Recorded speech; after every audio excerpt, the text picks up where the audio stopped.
Hey everyone, कैसे हैं सभी। होप सभी बढ़िया होंगे, बढ़िया से प्रिपरेशन चल रही होगी। So guys, welcome back to the channel. In this video we are going to discuss about all shift analysis of 3rd and 4th August specifically for RRB PO pre 2024। Okay, 3 चीज़ों के बारे में हम detail में discuss करेंगे। Video को skip नहीं करना है, लास्ट तक देखना है, एक भी चीज़ स्किप मत कीजिएगा। This is my request to you.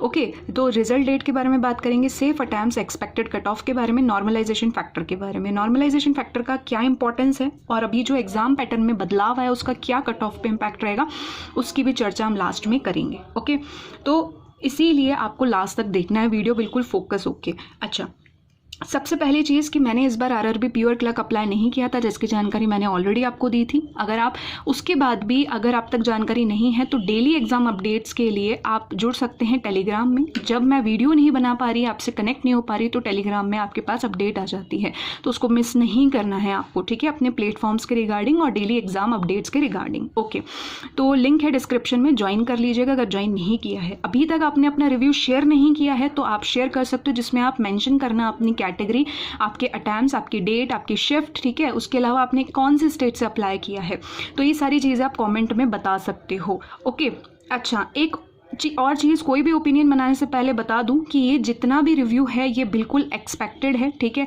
Official जो है ये नहीं है, लेकिन ऑफिशियल जो कट ऑफ जाती है वो इसके नियर बाय बिल्कुल रह सकती है, क्योंकि हमने बहुत सारे एग्जाम्स के एनालिसिस और एक्सपेक्टेड कट ऑफ करी हैं, जिसमें मैंने कई बार आपको बताया है, एसबीए पीओ है, इंश्योरेंस के एग्ज़ाम्स है, बहुत सारी चीज़ें जो हमारे कट ऑफ के बिल्कुल नियर बाय जाती है। तो मेरी यही एक्सपेक्टेशंस रहेगी कि इस बार भी ये जो है नियर बाय रहे, तो काफ़ी सारे मेंबर्स का सिलेक्शन होने के चांसेस हाई हो जाएंगे, ठीक है, और इस बार हैं सिलेक्शन होने के चांसेस। इसीलिए मेंस को बहुत अच्छे से करना, अभी सफिशिएंट टाइम है, बहुत अच्छे से मेंस को करना, रीज़न आगे बताने वाली हूँ मैं, ठीक है। तो इसीलिए बात करते हैं सबसे पहली चीज़ की रिजल्ट डेट की। देखो, जो आपका मेंस इन लाइन है वो 29 सितंबर पे है, करीबन 20 दिन लेता है रिजल्ट देने में आरआरबी, ठीक है। तो मुझे लगता है कि अगस्त की लास्ट जो वीक है उसमें, सॉरी शिफ्ट नहीं, वीक में आपका रिजल्ट एक्सपेक्टेड है, या फिर आपका हम ये बोल सकते हैं फर्स्ट वीक जो सितंबर का है। मुझे ज़्यादा चांसेस फर्स्ट वीक सितंबर के लग रहे हैं, ठीक है, तो आप अपनी प्रिपरेशन उस अकॉर्डिंग रखेंगे। बात आती है यहाँ पे 7 शिफ्टें थी, जिसमें से 3 अगस्त को हमारी 4 शिफ्ट थी, 4 अगस्त को हमारी 3 शिफ्ट थी, ठीक है। जो ओवरऑल मुझे लगा ना, वो मुझे लगा कि रीजनिंग डुएबल आ रही है, और जहाँ जहाँ डिफ़िकल्ट मुझे लग रही है या टफ मुझे लग रही है वो मैंने मेंशन किया है, ठीक है। बट क्वांट काफ़ी ज़्यादा प्रॉब्लमेटिक थी कैंडिडेट्स के लिए। ओके, तो बात करते हैं यहाँ पे सबसे पहली चीज़ 3rd अगस्त की, ठीक है, 1 बाय 1 बात करेंगे। देखो, फर्स्ट शिफ्ट जो मुझे लगी 3rd अगस्त की, जिसमें रीजनिंग के अंदर 32 से 33 मेंबर्स करके आए, ऑन एन एवरेज करके आए हैं, ठीक है, किसी के इससे कम या ज़्यादा भी हो सकते हैं, डिपेंड ऑन कि आपकी प्रिपरेशन क्या है, आपका स्पीड क्या है, ठीक है। दूसरी चीज़ यहाँ पे बात करते हैं क्वांट की, तो 20 से 22, तो ओवरऑल 52 से 55 ये फर्स्ट शिफ्ट जो थी वो डुएबल थी, 52 से 55 के अराउंड आपके ऑन एन एवरेज अटैम्प्ट्स रहे हैं, ठीक है। सेकेंड में बात कर लेते हैं, यहाँ कोई नंबर ऑफ पीपुल वाला कोई क्वेश्चन था, शायद अनसर्टेन का था, जिसमें 31 आपका आंसर होगा, ये ध्यान रखना है। सेकेंड शिफ्ट और 3rd शिफ्ट टफ बता रहे हैं और मेंबर्स के अकॉर्डिंग, ठीक है, जो मैंने रिव्यू देखा अपना जो ग्रुप मेंबर्स का उनका, उसके अलावा जो भी एनालिसिस मैंने किया उस अकॉर्डिंग, ठीक है। जो 30 से 32 मैक्सिमम बच्चे इस शिफ्ट के अंदर, रीजनिंग के अंदर 30 करके आए मैक्सिमम बच्चे, ठीक है, और क्वांट का 18 से 21 के अराउंड है, तो 48 से 53 जो है वो आपका एक नॉर्मल अटैम्प्ट, सेफ अटैम्प्ट बोल सकते हैं सेकंड शिफ्ट के अंदर। तो ये टफ थी, इससे भी टफेस्ट शिफ्ट जो बता रहे हैं दैट इज़ 3rd शिफ्ट, ठीक है। इसमें क्वांट ने पसीने हो गए बच्चे क्वांट को करते ही। ऐसा नहीं कि आप नहीं कर सकते, बट विद इन टाइमर करना 20 मिनट्स में, दैट वाज अ चैलेंज। तो 15 से 17 रहे, इवन किसी के 14 भी रहे हैं क्वांट के अंदर, अगर क्वेश्चन ऑफ सिलेक्शन सही नहीं था तो, ठीक है। बाकी हाँ, आपकी प्रैक्टिस कितनी भी हो, अगर एग्जाम का लेवल ऐसा है तो फिर सबके साथ ऐसा हुआ होगा, ठीक है। तो 32 से 33 रीजनिंग, 15 to 17 क्वांट, तो ओवरऑल 47 से 50। ऐसे ही करके सबसे ईजीएस्ट शिफ्ट जो आई है दोनों डेज को मिला के, that is 4th shift of 3rd अगस्त, ठीक है। रीजनिंग के अंदर बच्चे 33 से 35, कहीं के मैंने देखे 40 भी करके आए हैं। आई डोंट नो कि वो कितना करेक्ट करके आए हैं, बट एग्जैक्टली 37, 38, 39, 40 तक के मैंने देखा। क्वांट के अंदर भी आपका जहाँ 23 तक भी नहीं रीच हो पा रही थी, यहाँ पर 25 से 27 एक एवरेज अटैम्प्ट था, तो 58 से 62 तक बच्चे करके आए, इवन 70 तक गया है, ठीक है, अगेन वही बात है कि एक्यूरेसी कितनी मेंटेन की है। फिर बात करते हैं यहाँ पे फोर्थ शिफ्ट के अंदर, जिसमें आप देख पा रहे होंगे कि रीजनिंग के अंदर फर्स्ट शिफ्ट के अंदर 32 से 33 है, क्वांट के अंदर 18 से 20। दोनों के अंदर अगर मैं बात करूँ 3 अगस्त में और 4 अगस्त में ऐसा कुछ बहुत ज़्यादा डिफरेंस नहीं दिखा, किसी टॉपिक वगैरह का क्या इनपुट आउटपुट दे दिया है या कुछ ऐसा कुछ दे दिया नहीं। लेकिन हाँ, कहीं कहीं मैंने ये सुना कि Q1 Q2 या DS के क्वेश्चंस थे, तो क्या ये बात सच है? आप कमेंट करके बताएंगे मुझे, ठीक है, कि आपको आपके शिफ्ट में Q1 Q2 और DS देखने को मिला था, डेटा सफिशिएंसी, तो प्लीज़ कमेंट कीजिएगा। 18 से 20 यहाँ भी किए, तो 50 से 53 के आसपास यहाँ पे फर्स्ट शिफ्ट में रहे हैं। अब बात करते हैं, यहाँ थी रीजनिंग डिफिकल्ट। सेकंड जो शिफ्ट थी 4 अगस्त की, उसके अंदर बच्चे 27 जहाँ 30 प्लस 35 प्लस करके आ रहे थे, वहीं आपका स्कोर रह गया 27 से 29, ठीक है। और 25 से 27 हालांकि क्वांट फिर भी डुएबल था। देखो, एक सेक्शन आपका टफ आता है तो दूसरा जो है वो इजी हो जाता है, तो 52 से 56, ठीक है।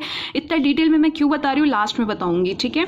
उसके बाद में रीजनिंग की बात करते हैं तो 30 से 33 थर्ड शिफ्ट के अंदर, और क्वांट 20 से 22, तो 50 से 55। तो मुझे लगा कि जो 3 अगस्त को भी बच्चे करके आ रहे थे उससे थोड़ा और कम अटैम्प्ट रहा है 4 अगस्त के अंदर, ऐसा मुझे फील हुआ, ठीक है।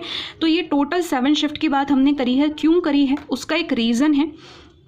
देखो, जब तक हमें पता नहीं होगा कि हर एक शिफ्ट में कितना कितना अटैम्प्ट रहा है, तब तक हम एक सेफ अटैम्प्ट नहीं निकाल सकते। मुझे लगता है कट ऑफ से ज़्यादा इंपॉर्टेंट होता है कि सेफ कितने हैं हम। अगर सेफ हैं तभी हम आगे की प्रिपरेशन करें। वैसे तो मैं बोलती हूँ हमेशा प्री प्लस मीन्स बैलेंस करके रखो, पता नहीं है आपको कि कौन सा एग्जाम आपका निकलेगा और मेंस भी एक साथ निकल जाएगा, इसीलिए। लेकिन फिर भी कई ऐसे होते हैं मेंबर्स जो सोचते हैं कि नहीं, फालतू क्यों टाइम वेस्ट करना, क्योंकि इसमें कंप्यूटर एक्स्ट्रा में आता है या डिस्क्रिप्टिव किसी एग्जाम में एक्स्ट्रा में आता है, तो वो भी मे बी उनका ओपिनियन ठीक है। बट यहाँ पे बात करते हैं, यहाँ पे सेफ अटेम्प्ट्स जो मुझे एक फैक्टर लग रहा है। देखो, 52 है, 48 है, 47, 58 के अराउंड है, तो मतलब एक एवरेज फैक्टर मैंने निकाला। दैट इज़ अगर आपने 45 से 52 के किसी भी कैटेगरी से हो, किसी भी स्टेट से आपने अप्लाई किया हो, अगर आपने इतना किया है, that means you are in a safe zone. आप मेंस की प्रिपरेशन बिल्कुल कर सकते हो, ठीक है। 45 मैंने क्यों किया है, क्योंकि ये जो शिफ्ट है ना 47, 48 वाली, इसमें कई बच्चों ने 45 तक भी किए होंगे, ओके। कट ऑफ जो रहने वाला है, अगेन एक रीजनिंग का मैं ओवरऑल या हम ये बोल सकते हैं कि एवरेज निकालूँ तो 30 से 33 के आसपास आ रहा है। क्वांट की बात करते तो 18 से 22 के आसपास आ रहा है, तो वही है कि 48 से 55। अब आप ये बोलोगे कि सेफ अटैम्प्ट अगर इतना है तो कट ऑफ कैसे बढ़ी हुई आ रही है, ठीक है। वो इसलिए आ रही है क्योंकि normalisation will play a big big big role, okay. ये ध्यान रखना है, इसलिए मैंने 3 बार बोला है।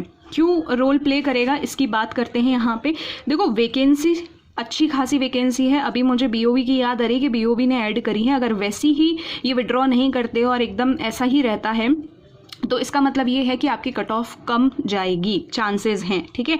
एग्जाम लेवल आप देख सकते हो कि पैटर्न में एक ही बदलाव आया, दैट इज टाइमिंग। और टाइमिंग के बाद में जो लेवल बनाया हुआ था क्वांट की वजह से, ठीक है, बस एक ही शिफ्ट में रीजनिंग डिफिकल्ट थी, बाकी almost majority of the students के हिसाब से रीजनिंग डुएबल था, ठीक है। तो उस हिसाब से मुझे लगता है कि डेफिनेटली कट ऑफ कम जाएगी। और लास्ट 2 या 3 सालों के अगर आप एनालिसिस देखोगे, इवन मेरा खुद का भी शेयर किया हुआ है चैनल पे, तब आप खुद समझ पाओगे कि इस बार लेवल काफ़ी अप था, ठीक है। तो मुझे लगता है इसीलिए 45 वाले जो बच्चे हैं जो डर रहे हैं, और एक्यूरेसी अगर उनकी है तो उनके पेपर निकलने के भी चांसेस है। बाकी डिपेंड करेगा कौन से स्टेट से अप्लाई करा है, कौन सी कैटेगरी से आप बिलोंग करते हो, ये भी चीज़ एक मायने रखेगी। लेकिन काफ़ी सारे मेजॉरिटी ऑफ द स्टूडेंट्स का सिलेक्शन होगा, ऐसा मुझे लगता है।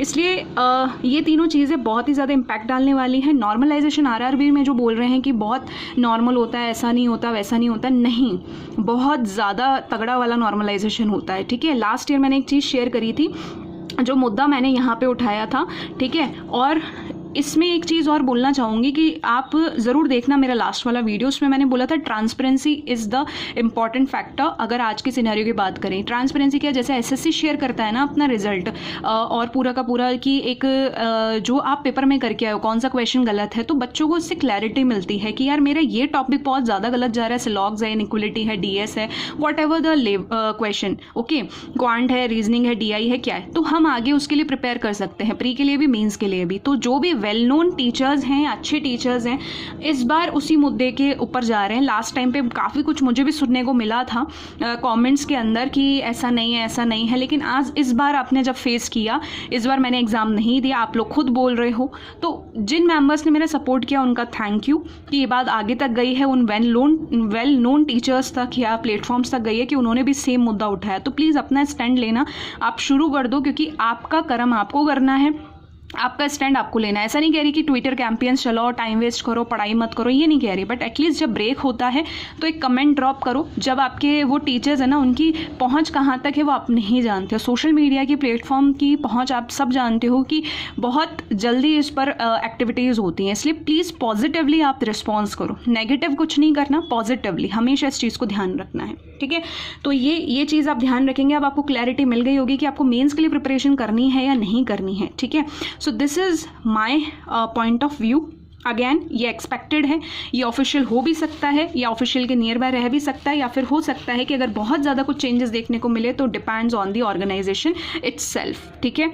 सो बस इस वीडियो में इतना ही। अगर पूरा वीडियो देखा है तो थैंक यू सो मच। अगर इन वीडियो इन्फॉर्मेटिव लगता है तो don't forget to like share subscribe for more informative videos. मिलते हैं नेक्स्ट वीडियो में विथ मेंस के लिए क्या करना चाहिए या क्लर्क के लिए क्या आगे के लिए प्लानिंग करनी चाहिए।